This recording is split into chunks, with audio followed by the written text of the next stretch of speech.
Hi everyone, Jean Lurson here. This week I was going over all the paints in my drawers, and I basically have 3 drawers full of paints from various brands. And when I started out painting, I used exclusively Winsor & Newton paints, and they are very good paints and I still use them today. But I've actually switched over a lot to Daniel Smith because I love their rich colors. And when I was going through my paints, I came across this huge 37mm tube of brown madder. I don't know why I would have bought such a large amount of this paint. I normally buy 15mm. So I thought, well, I need to look at this again and see why I bought it. I obviously liked it for a specific reason, and I decided to do some of my loosening up exercises by using paints that I haven't used for a long time. Unfortunately, some of them had dried out, which was too bad because paints are so expensive and it's sad to have them dry out, and I don't like to re-wet dried out paint. I just feel like you don't get the same richness of color when you re-wet dried paints. And I know Daniel Smith says that their paints re-wet very well. And I still am one of those people that just likes to use fresh paint. When I doodle, I like to see what colors go together, and one of my favorite yellows is Indian yellow, so I thought I would try the brown madder with Indian yellow. And guess what? I did this doodle, and I was doodling with these 2 colors, and I used some neutral tint also, and I came up with this, which I had some fun turning it into a landscape. And whenever I do things like this that turn out quite well, I realize I should have been recording it, and I didn't. So I'm going to take the brown madder and do some more experiments. And I've got some Saunders Waterford cold pressed paper, and I'm using my round number 12 round silver black velvet brush, and I'm just going to continue to experiment with this color.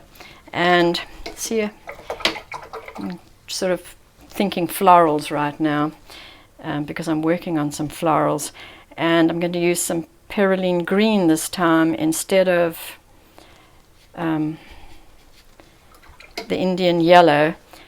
Well, I may, let's see, maybe put some Indian yellow into the perylene green, see how that goes. You see, this is how you learn about your colors. Look how rich that is. It's really beautiful.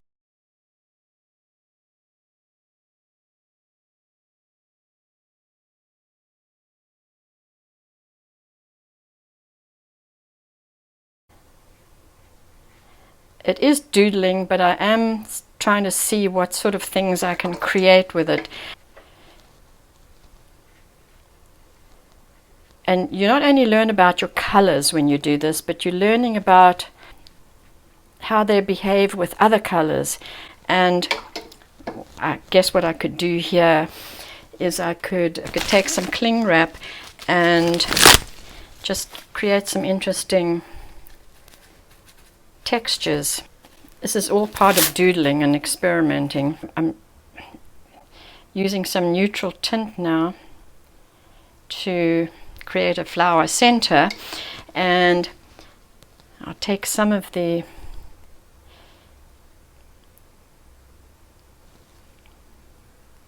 areas that I haven't put cling wrap and just create a couple of branches. See that when the paint's wet, everything disperses. Now that's spread a little too much, but I'm going to leave it because it's just an experimental piece.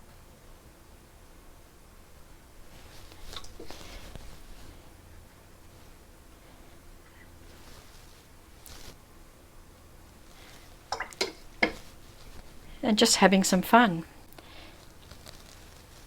So we'll let that dry, and Now I know how these colors work together. I love brown madder. It's really nice red, and I could use it for a lot of things. I can use it in landscape. I can use it in skies for night scene.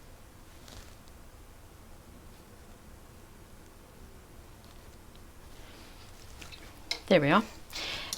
Anyway, I was just having some fun testing my colors, and so in this experiment this week I used the brown madder with the Indian yellow and a little bit of neutral tint, and I liked what happened here, so I went to see what else I could do with the brown madder, and we can do some florals, and it goes beautifully with the perylene green and some Indian yellow. So I really encourage you to doodle. Have a look at your paints. I'm sure a lot of you have drawers full of paints like I do, and paints you haven't used in a long time. Pull them out, see what you can do with them, see what colors they go with. You really learn about your colors, how they behave, how they go with other colors, what sort of textures you can create with them, especially the ones that granulate. This is the best way to learn watercolor painting. I've had a number of questions from viewers asking where they can find the materials that I use.